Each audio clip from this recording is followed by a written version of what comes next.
Give yourselves a hand for coming out tonight. Tuesday night, you came out in the rain.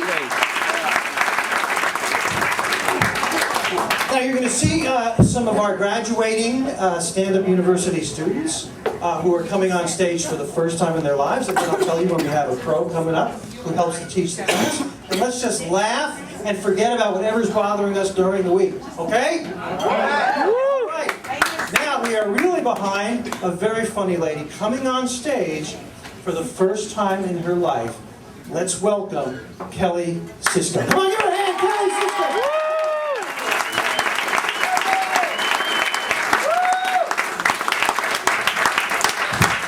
It is great to be here. Sorry. I love getting my nails done. I go to the Asian nail place and I tell them the design that I want them to put on my nails in entire detail. It takes like an hour and a half for them to put the design on. I even pull out my iPhone sometimes and show them the design and they still don't get the design that I want them to put on. It's like they're from another country.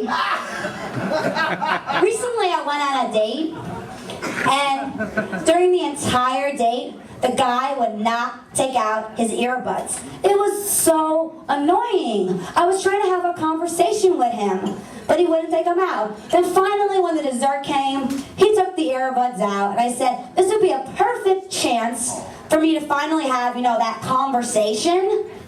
But as soon as I started talking, he put those earbuds right back in his ears. I just took a Spanish class in college, and I did not pass it because I had a hard time pronouncing the words. I had a hard time responding to the dialogue. The teacher made it so complicated. It was like she was speaking another language.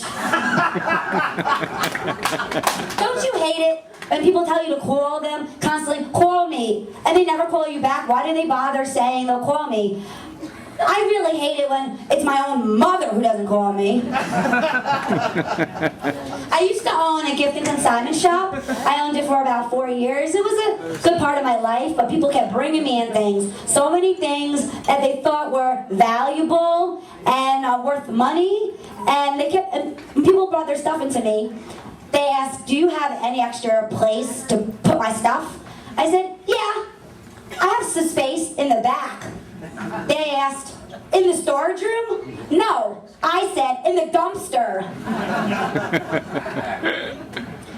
I'm an extreme OCD hoarder. And I have hoarded over 1,000 books that I'm never even going to read. I mean, how can you read 1,000 books? I mean, come on. And I have 200 pairs of shoes that are not even in my size. Like, come on. And 3 ex-boyfriends.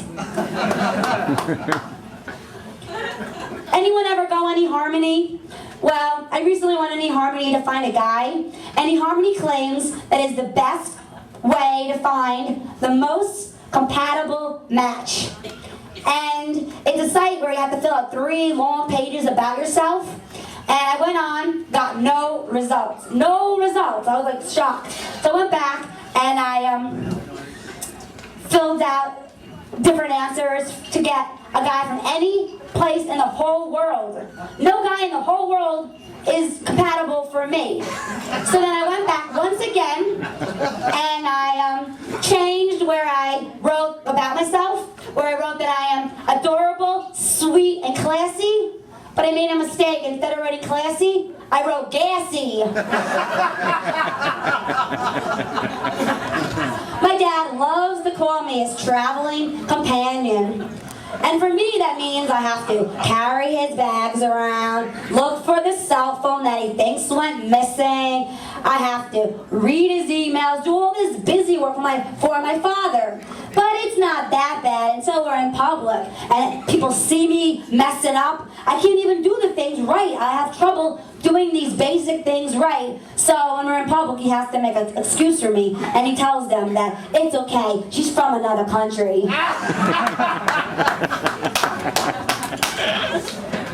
As I told you before, I am an extreme OCD hoarder, and I have started hoarding apps on my phone. And I made excuses for why they're different, because apps are intangible things that do not take up space in a room. So I made an excuse. And people tell me, well, you're gonna have no more space on your phone if you keep saving all those apps. No more space, your memory's gonna die. I said, well, it's okay, at least they're intangible things. At least they don't take up space, you know? But I thought about, what else could I hoard that doesn't take up space? Oh, what about hoarding trees? You know, I can go around and I can put Post-its on all the trees and claim them as mine. Very good. Good, smart joke, right? I recently went on a date and it turned out so terrible. The date was like awful and I was so upset. I thought it would work out. Anyway, I was calling my mother after saying, Mom, please pick up the phone. I was calling her. I needed her to, please, Mom, please pick up the phone. Please pick up. I also went on another date last night, and on the date last night, the guy said, I would like to introduce you to my aunt. And he brought me to a cemetery. I thought, wait, I thought I was meeting your aunt. Wait, why are we at a cemetery? Wait, I think it's too soon to meet the family. But then I said, we can come back tomorrow during the day. That's it. That's all I have for you. Thank you very much. Glad to be here. Give it up for everyone. Thank you. Come on, give her a hand. Kelly Sisco. Kelly Sisco on stage for the first time in her life. And she's from another country. Kelly Sisco.